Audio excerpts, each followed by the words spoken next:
Hello and welcome to my podcast. Do me a favor, subscribe to the John Keim Report wherever you get your podcast. You're watching on YouTube, hit that like button, hit that subscribe button. You can find us there as part of Empire Media. That's AMPIRE. Always much appreciated when you tune in. And don't forget, you can read my work on ESPN.com. I have a story up over the weekend just about what Dan Quinn looks for in a quarterback when he's scouting them. What are the qualities that he looks for? And he had some interesting comments in there for me. So go give that a read on ESPN.com. And I will say, after you're reading it, you're going to try and say, well, who is this guy? And I think you can apply a lot of what he likes to a few of these quarterbacks in the draft, all of whom are going to be, of course, in the options at number 2. So today I am joined by former Washington Redskins tight end Logan Paulsen as we discuss the quarterbacks in the draft and much more, because I want to get into the tackles as well, because this team needs a tackle. They're not finished building that offensive line yet. So who are some options? Whether it's trading up into the first round or sticking at in the second round, who are some guys that Logan likes after studying this group? And listen, this is a draft for them. You could get a cornerstone tackle and your franchise quarterback in one draft. So this is a huge, huge draft for them. So let's talk about the tackles in addition to the quarterbacks. And we go over some things like, the big pressure to sack ratio, which has been all the rage this offseason. What does Logan think about that? And I know he's talked about that in his podcast with Craig Hoffman, the Take Command podcast, but also we did discuss it here and some things that do matter. So good in-depth conversation. We talk about JJ McCarthy as well and Drake May too. So there you go. And I'm going to be I know some of you asked, am I going to have some people on to talk about those are the guys? I've put out feelers to a number of people who are connected to each of those quarterbacks, and I do hope to have them on soon. Both guys. And because I think it's important to hear what is somebody close to this person, what do they think? And it gives them some deeper insight. And yes, they're going to have their own little bias toward it. Just that's natural, but you can also learn about them through what they have observed working with them or watching them over the years. So hope to have them on soon. No guarantees, but that's what I'm hoping for. And we got a couple more weeks before the draft, hoping to have a few other really good analysts on to talk about this as we get closer and closer to see, can we piece this together and figure out who it's going to be? And once again, if somebody's telling you that they know, they're lying. So anyway, that's it from me. Here's my conversation with former Washington tight end Logan Paulsen. All right, Logan, we're going to get to tackles in a minute. There's some interesting guys there I think are going to be available either at second or trading into the first, and I want to get your thoughts on that. And we're required by law to start with quarterback because until this is figured, and it's funny, Logan, because people keep asking me, like, what do you think? Like, they're not telling anybody. Yeah. And it's also hard because it's like, what if I don't know, I'm just telling you what I'm guessing based on what are other people saying about these quarterbacks, et cetera. So when you look at this, like, I keep hearing from people over there, like they're not settled completely on one guy yet. Now, so there's still other parts of the process. Where do you think, and again, this is just a guess where you think they're at, but where do you think they're at with it? And how important will these quarterback visits be to this decision? Yeah, I mean, I think it's going to be very important because I think, like they've got probably 5-6 guys in the draft this year that could be NFL starters, right? So they got to do a lot of evaluation. And I think when you think about it in terms of tiers, it's very, very helpful in my opinion, right? So obviously you got Caleb Williams in tier 1 kind of by himself hanging out. Then you have, Jaden Daniels, Drake May, JJ McCarthy.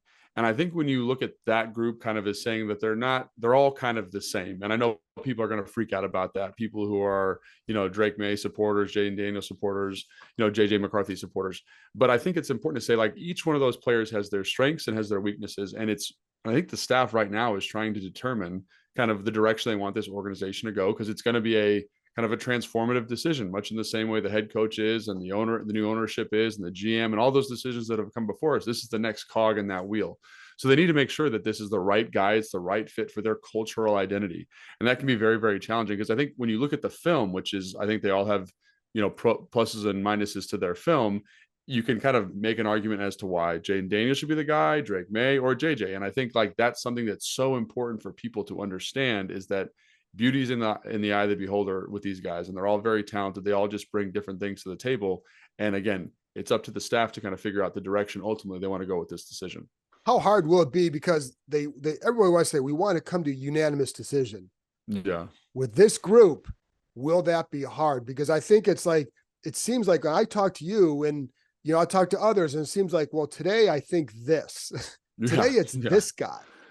Yeah, and I think it just depends on who you've kind of watched and been exposed to most recently. Like, Drake May is a guy that he rips the ball in an NFL manner. He makes NFL throws. He's got NFL big time throws all over his tape. It gets you excited watching him. And then there's this kind of huge level of inconsistency with him where you're like, man, I love this element of what you do, but can we get this other element corrected? So in terms of ceiling, I think you're looking at a really, really high ceiling with Drake May. But I also have seen guys in my evaluation recently that haven't been able to correct some of the small technical stuff and never develop in the way they want to, right? Then you look at Jaden Daniels by a point of comparison, you say, here's a guy that I think has a very high floor because of his running ability, because he's accurate, because he got a quick release. But when you watch that LSU offense, it's not overly complicated. He's taking a lot of layups. He's turning down open throws. And again, that's not a criticism of him. It's just an observation more than anything. Sure. Can he throw the football over the middle of the field at a high level? Not the way Drake May can. And everyone talks about how important that is. And I think it is important. I don't see the same level of NFL throws. Now, if you hunt and peck and, watch every second of film you can find on the internet, you can find those throws and you can see him reading defenses and you can see his processing. And so you say, that's excellent stuff. But there's all these questions with these guys. And so it really depends on, I think, honestly, who do we like the most as a person and who do we think can lead us the best as a person? And then who do we think we can develop the most? And is our system that we currently have in place best established to kind of get that person to where we think they can be and help them reach that ceiling? I'm glad you brought up system because one of the things I wanted to ask you is, because you hear a lot about, well, this guy fits Cliff Kingsbury's offense. How important should that be in the evaluation? Because if it all goes well, somebody else could be running the show in 2 years. So how important should that aspect be? And does anybody not fit what they might want to do? Well, that's something that always kind of bugs me, specifically with the Cliff thing, because I think Cliff has shown an ability, and I've talked about this on this show before, an ability to kind of evolve his offensive perspective. Like when you watch 2021 tape of him in Arizona, it looks more like Kyle Shanahan than any air raid system I've ever seen. It's got multiple tight ends. They've got fullbacks. They've got shifts. They've got motions. And again, I know that Mina Keim statistic about them having the lowest percentage of motion when he first got to Arizona is true. That's 100% right. But he evolved over the course of that process to help find ways to put his playmakers in better positions. So I think one of the things I'm excited for is I think this staff is composed of guys who understand how to work with running quarterbacks. They understand how to work with pocket passers. They are smart football people that are going to kind of say, hey, Drake May can make these throws. Let's make sure the offense kind of fits that. We're going to run him in a very specific way, maybe the red zone, short yardage situations where we can steal first downs, much like you would with Daniel Jones. I think Drake May is a much better talent than Daniel Jones, but use his legs in that manner. Well, if Jaden Daniels is here, you're going to make an offense that looks more like Philadelphia, probably a guy where that's a cornerstone of the offense.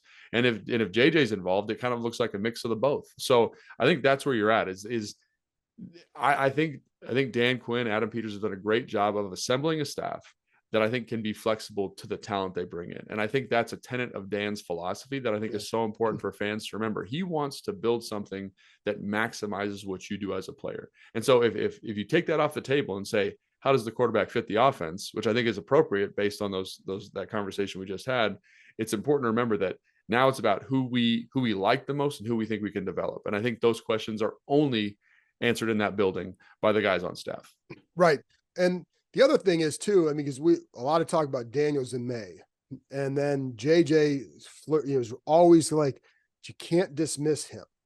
So I'm just kidding. I was talking to somebody who played in the league and analyzes stuff. And he's like, he saw like things that Drake or Jaden could do they had some elite traits in those areas. Did not think that JJ had an elite trait.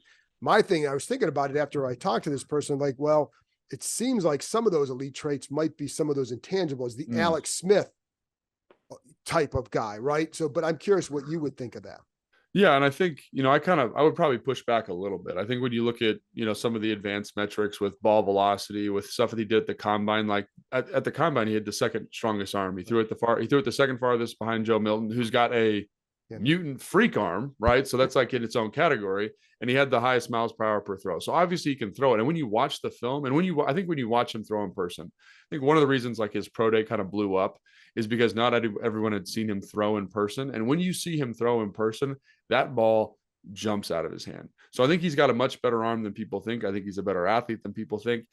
But I also, to your point, think that when you talk to people around the league, the thing that comes up about him is that he's a winner. And now I don't put a ton of stock in that, but I think there is something to taking a program that was always kind of Ohio State's little brother and then helping flip that script on its head. And people say, oh, he's a passenger. He does.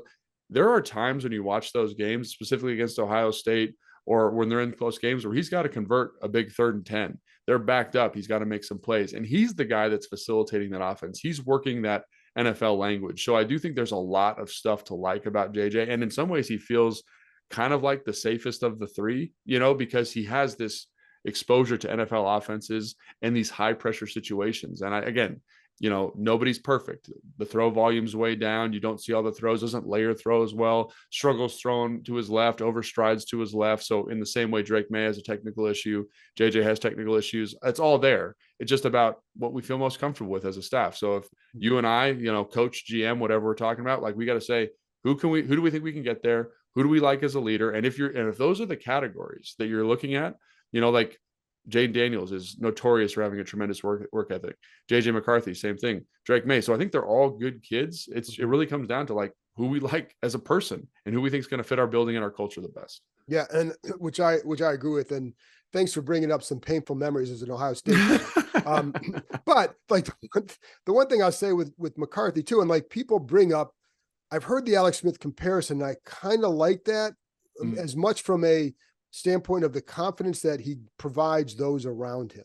Yeah. I say that because I remember talking to Nick Sundberg a couple of years ago, and he's talking about one game he's standing on the sidelines with Tress Way. I think it may have been the Steelers game where they came back in Pittsburgh, whatever. And he's like, he told Tress, like, I still think we're going to win this game. And he said, you want to know why? And Tress points to Alex Smith.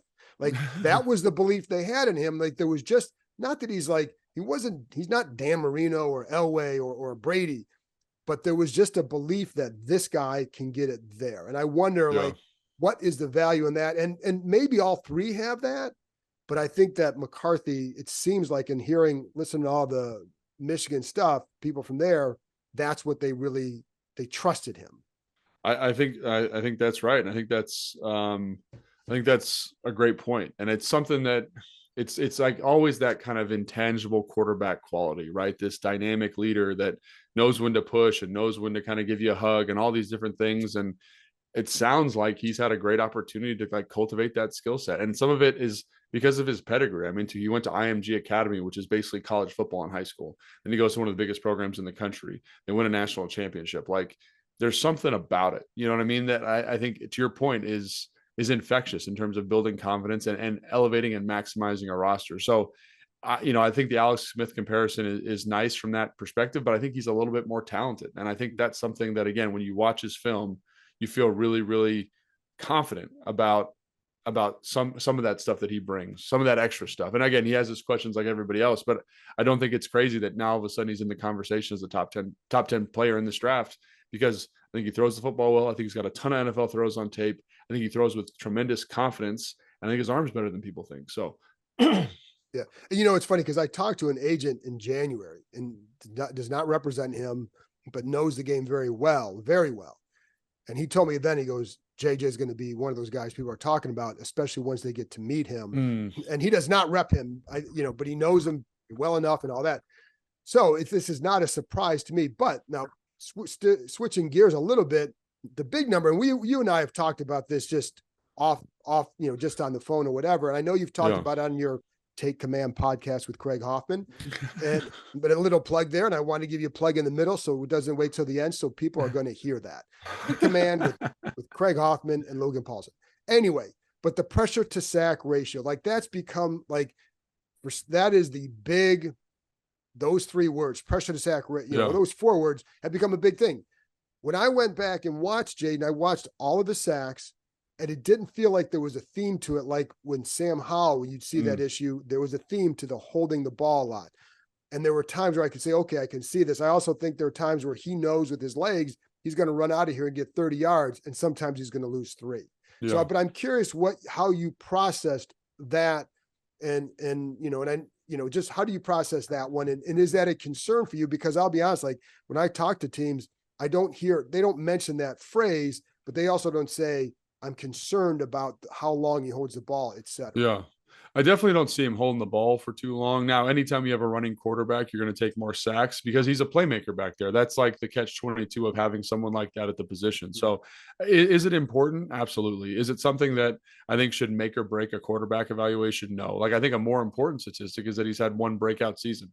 Like when you look at quarterbacks that have been more successful in recent history, they've had multiple seasons of success in college. Here he's got this one kind of Heisman-worthy breakout season, and that's a testament to his work and LSU and all the playmakers they have there. But I think there's a ton of factors. Like it's that by itself should not hurt his evaluation. I don't think. I think it's like he gets the ball out of his hand quickly. He's got an excellent release. I also think when you watch the LSU offense, sometimes I'm like, what's his answer here? Like, does he have an answer? Like I was watching something last night. It was the Mississippi State game, and they're running like essentially like Y high cross. So like they're running like 2 posts and they're running the Y across, and it's blanketed, but the back gets kind of bogged down. There's nowhere to go with the ball. And I'm like, there's no reasonable expectation that he should be able to get the ball out of his hand here. And so that's a sack that's on scheme. And so like, what is he being coached to do? Like, and is that something that can be evolved throughout the process? I think that's another thing that's important. Like when these coaches get to talk to these players, it's like, hey man, what happened here? And it's like, oh, the back got stuck. And if that answer is appropriate and it has a schematic grounding, I think you feel better about, hey, some of these sacks aren't his fault, or he understands he's got to get the ball out of his hand. That's something we can work to correct. Or you talk to his coaches and say, oh yeah, we were coaching them to really look for the home run in some of these route concepts. And then you kind of feel better about saying that number now has some context, that sack to pressure ratio has some context that makes you say, oh, maybe that's not as important. Now the context can go the other way. But based on conversations much like you that I've been having with people, I feel like the context seems to be supporting that teams are okay with that high number because there seems to be some type of justification for it. Right. And there were definitely times where I saw him like, oh, you had this guy here or here, and you could have done it. But I also like when I watch him, he goes through his progressions. It's not a matter of like one read and then looking to go. So I think that also modifies. And then you also have to look, okay, well, he's facing SEC defenses versus May did not have a great year against lesser defenses. And so, that my point in all that, it's not to knock or raise, it's just like, and everything gets muddled because it's almost like sometimes you start to over analyze a little bit. You have to look at everything, but that's what I'm saying. Like it's not always a direct apples to apples. And I think 100%. And I think that, again, we've talked about this, on the phone before. Like, I think that's what makes quarterbacks so tough is because like sack to pressure ratio for one guy is a big deal and sack to pressure ratio for another guy is less significant. And so I think you got to look at that, and every player's got to have context. And that's why quarterback evaluation is so challenging, because I think people get overwhelmed with the amount of information around the position and their impact that they can have in terms of getting some of this stuff corrected. And it gets really, like you said, it gets really muddy very quickly in terms of the evaluation. So I think that's a great point. And again, but for me personally, the sack to pressure ratio for Jaden, I tend to be okay with. As I think you brought up the Sam Howell comparison. That was something I think I remember talking to you about it last year. I was really concerned about, and he never really got it fixed because it's hard to fix. But that was a very different scenario. Correct. And, I'm with you on that. To me, you take the number and you find out why, and then and see if it is an issue. Because if it is, then it's something that you're going to have to be kind of aware of. Right. So what about last thing on the quarterbacks? Are you, after looking at these guys, are you just like, they've just got to stay at 2 and take a guy? Or is there because my fear would be, if you trade back, where do you trade to in order to stay up there to get the guy you might want? So, but are you just stay at 2, take a guy? I think so at this point. I think, as the draft gets closer, there's all these quarterback rumors about these are the teams that need quarterbacks. And when you look at it, there's a lot of blood in the water. Las Vegas, New Orleans, Minnesota are all kind of circling that.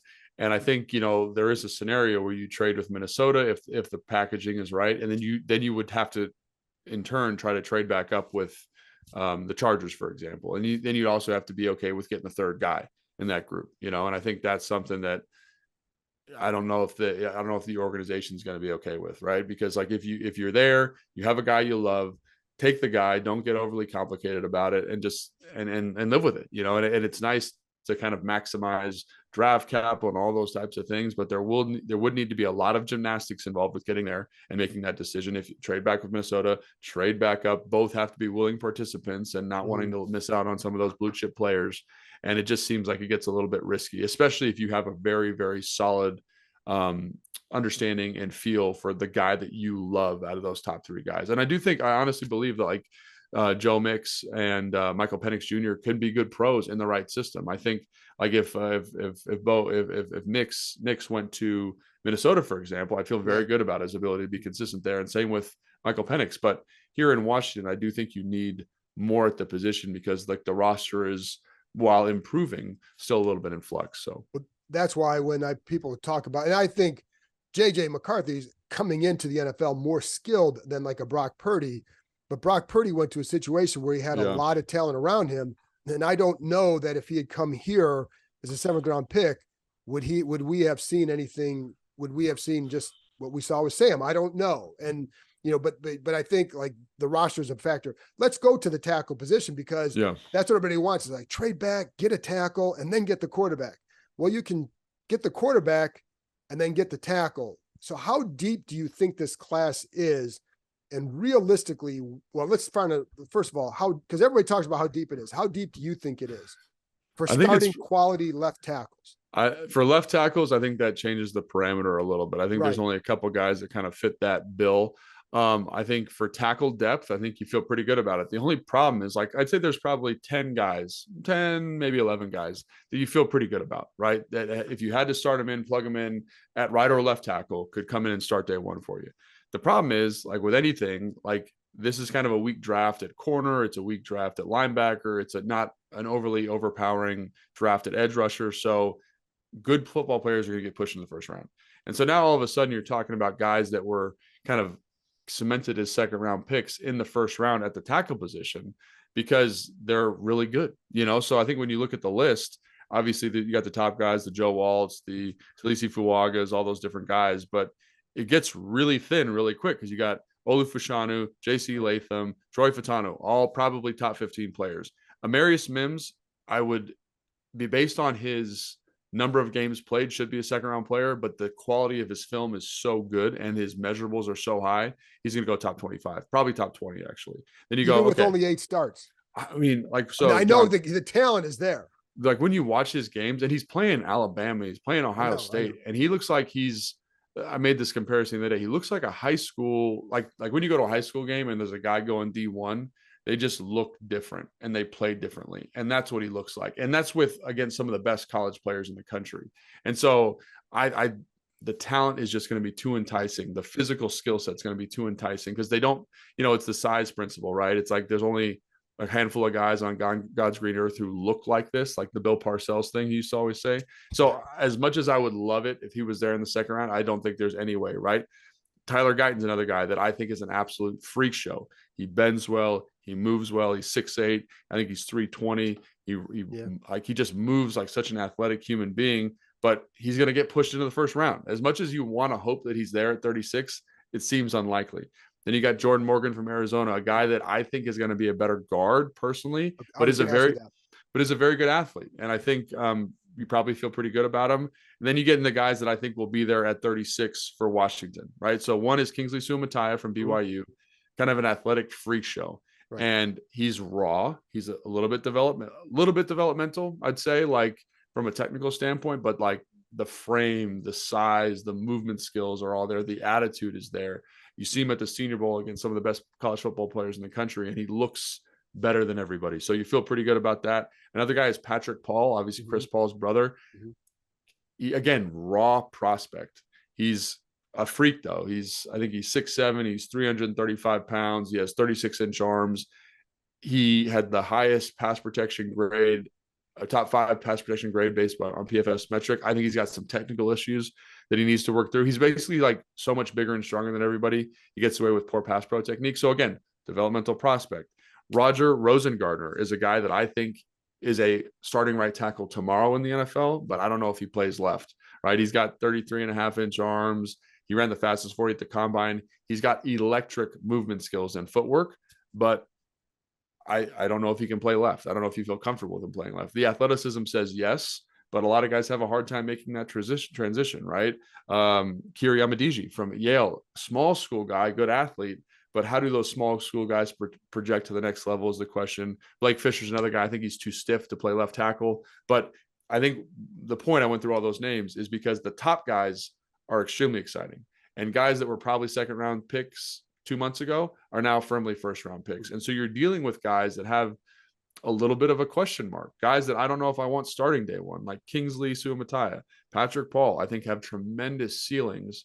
But if I were to draft them, I would say, Cornelius Lucas, you're going to start the first 5-6 games until that guy's ready. Then we're going to move in. And same thing with Roger Rosengard, a guy that I'm very high on, but I don't think he's ready day one to protect the rookie quarterback. And I think that becomes the issue there at 36 and 40.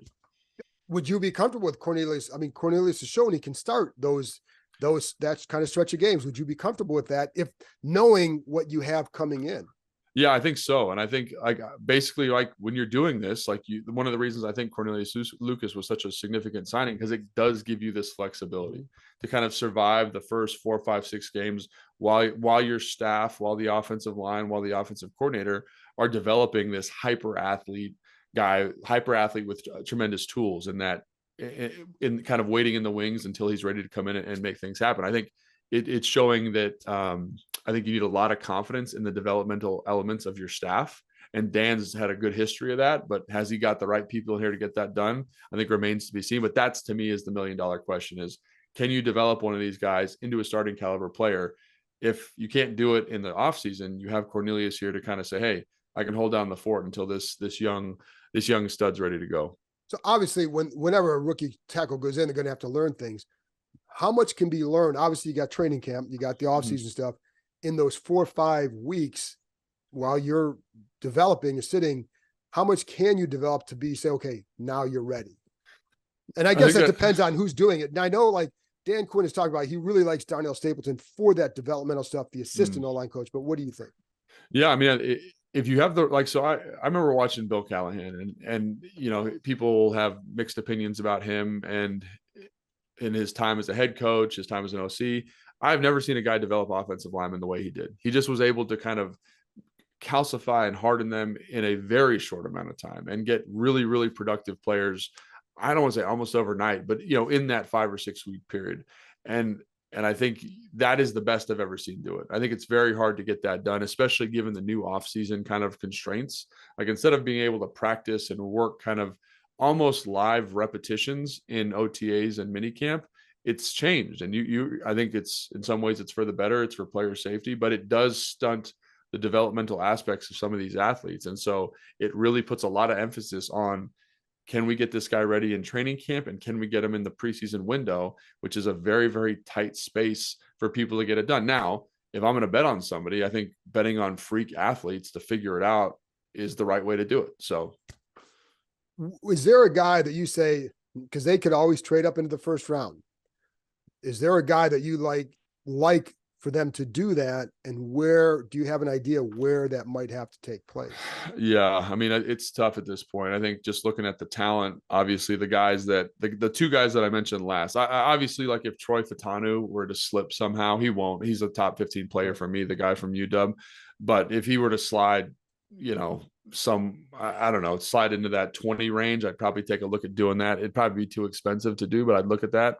The other guys are Marius Mims and Tyler Guyton. Like, they kind of are, I think there's risk with both of them, and I'm kind of hoping that the risk does push them down. So instead of them going top 20, top 25, like I would hypothesize, they kind of slid into that kind of 25 to 30 range. And then that jump feels a little bit more reasonable. And then you can kind of jump on that opportunity, because I do think both those guys have the size, speed, athletic qualities, the bend to play left tackle. It would be a transition for both of them. But I think when you're looking at athletic upside, both those guys could probably get that done. Well, because I know, like, Guyton, people talk about his footwork being really, really good, which is what you want as a left tackle. Well, I think it's not even his technical footwork. It's just his athleticism. Right.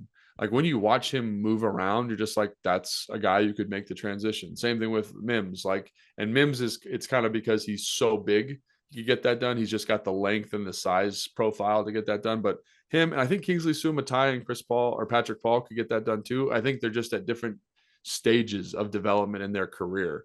Like I think they can all get there, but you need to make sure you have the right system in place to make sure those guys develop. How long do you think those two, Sumatai and Paul, would take to, again, this is a hard question to answer, but like just watching them, how long do you think it would take before they could work into being quality starting tackle? Might take a minute, but to being being able to go start. So those guys are why I kind of brought up the Cornelius Lucas thing. I think that's why having him here makes this much more palatable, right? Because I do think those guys have a little bit longer runway. Like I mentioned, some of Patrick Paul's pass pro deficiencies, he might actually be closer than Kingsley Sumatai to that role. But I think Kingsley Sumatai is just such a tremendous athlete. You probably want to bet on those traits. And so I think giving them, 12 weeks or with into the season, like not 12 weeks into the season, but training camp, mini preseason, and then the kind of 6-week 7-week period where Cornelius Lucas is starting might give them enough time to get ready.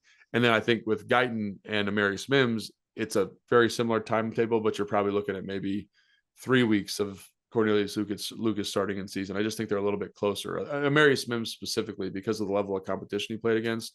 But again, that's a little bit of a pipe dream. I don't think either one of those guys falls to that level. And, again, I also want to point out, like, Rosengardner from UW, I think has the footwork to do it and is pretty close to getting it done. It's just about whether you think his physicality matches that, right? Because he's not the biggest guy in the world. He's 6'5", he's 305 pounds. He's got 33-inch arms. Usually those guys don't make it a left tackle, but he's such a tremendous athlete. Maybe you feel like he can get it done. And I do feel like because of how he plays the game, he's a little bit closer technically, but again, the physical gap might be too much again. And you need a little bit of a runway for him as well. So, and I bring up Stapleton because again, like Bobby Johnson, the knock on him when you talk people up from New York would be that he didn't develop a lot of those guys for whatever. Now, if it's fair or not, but I think that's why I always bring up Stapleton, because I think it's good to have a guy on that staff with the O-line who knows how to help in that area.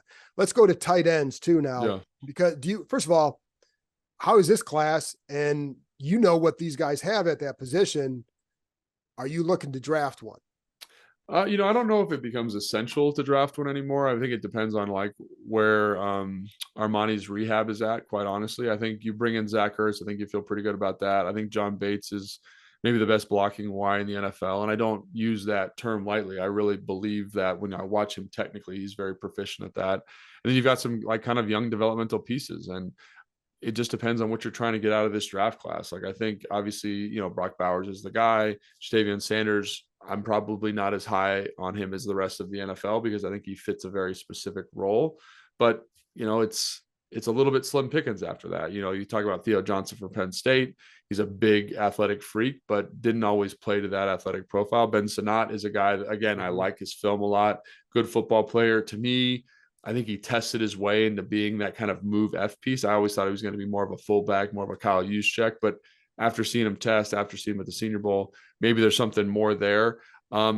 And again, then you got to kind of hunt and peck and find what you want to fit here, and I think that's why this class is so tough. There's not like this stud or a group of studs like last year where there was a lot of guys you felt like they were going to come in and contribute right away. There's a little bit of a development and a projection element to this position that's a little bit more extreme than in years past. You like Cade Stover? I do like Cade Stover. I think the thing about Cade Stover that I'm always kind of on the fence about is like, what kind of athlete is he? I think he's got a tremendous physicality. I think he's got kind of that just football playing ability, if that makes sense. Like he's just a tough converted linebacker. He's willing to throw his hat in there, but I don't know if he brings the pass game upside to kind of warrant him being anything more than like a rotational piece for you moving forward. That's not to say I don't like the player. It's just, what is his projection in the next level? The other guys I just mentioned have much higher athletic ceilings, and I think can potentially be more. But I do think Cade Stover is a heck of a football player. It just depends like what is his role in an NFL roster. He's a little undersized, so can he be a true Y? He's not super fast, so can he be a true F? And I find that those guys who don't have a clear designated role can have a challenging time finding a home and kind of sticking with NFL teams, because NFL teams view the position in such a traditional way.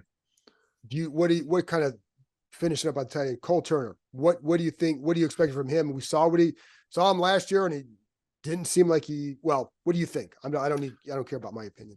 Yeah, I think this will be a really interesting opportunity to see how the staff develops him. You know, he's a guy coming out of Nevada that I was always a little bit on the fence about, because I wondered about his tightness, like his hip tightness. Like it's made it hard for him to become a proficient blocker, right?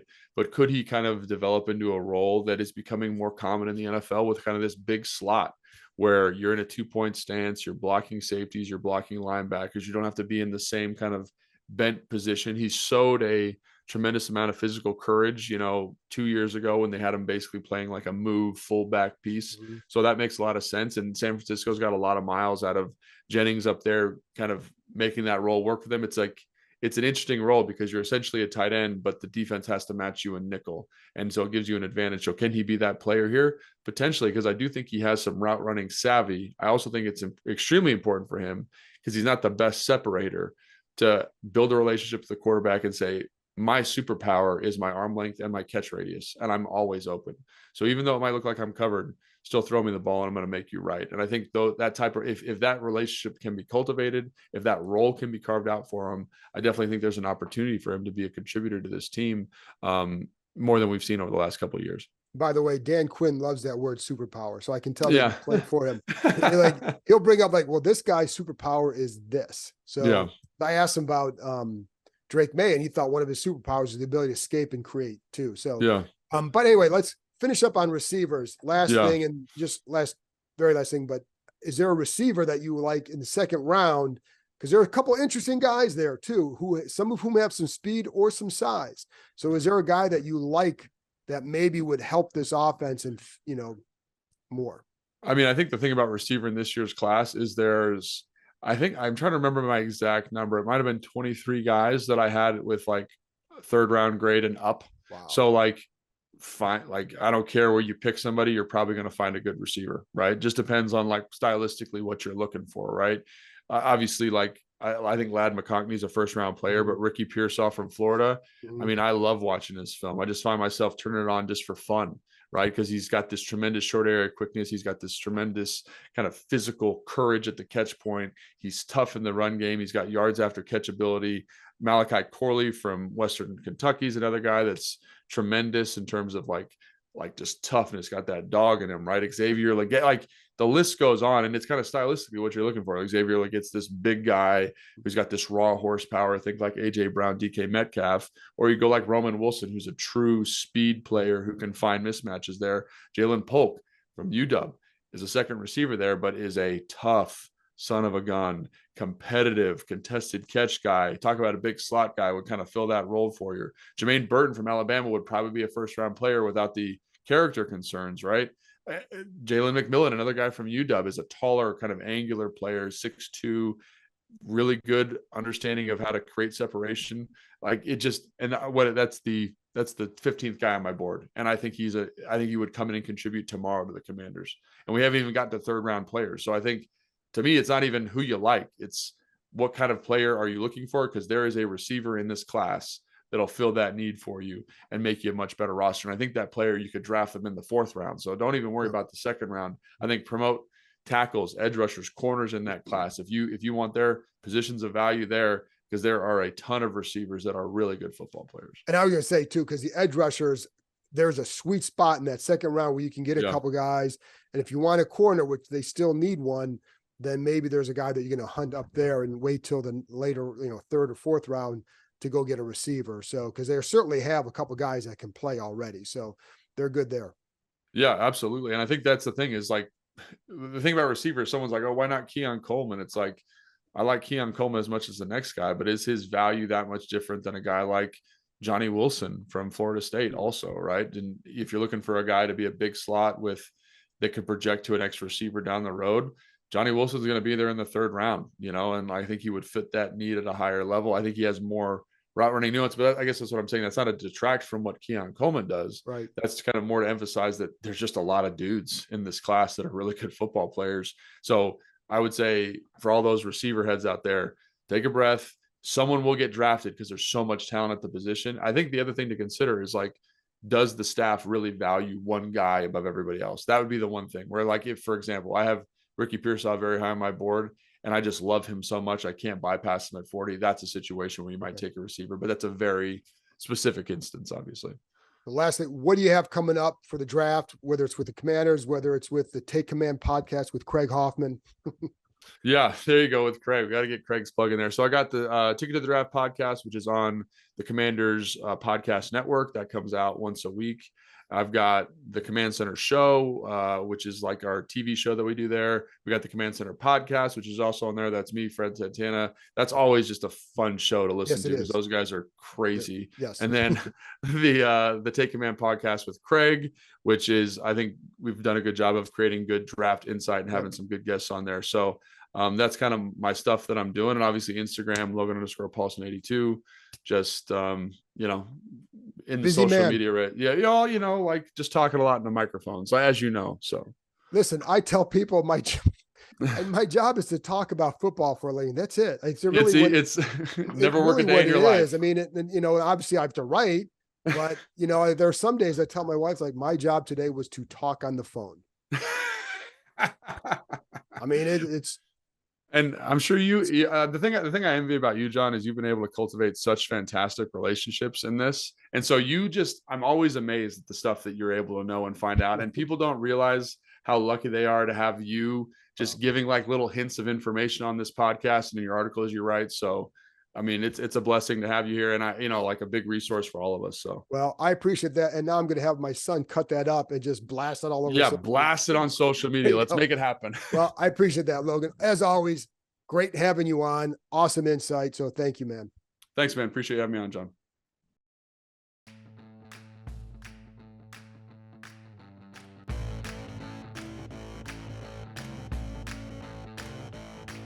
That's it for this episode. Thanks to Logan for joining me, and thank you, as always, for tuning in. I'll be back on Wednesday with another episode. Talk to you next time.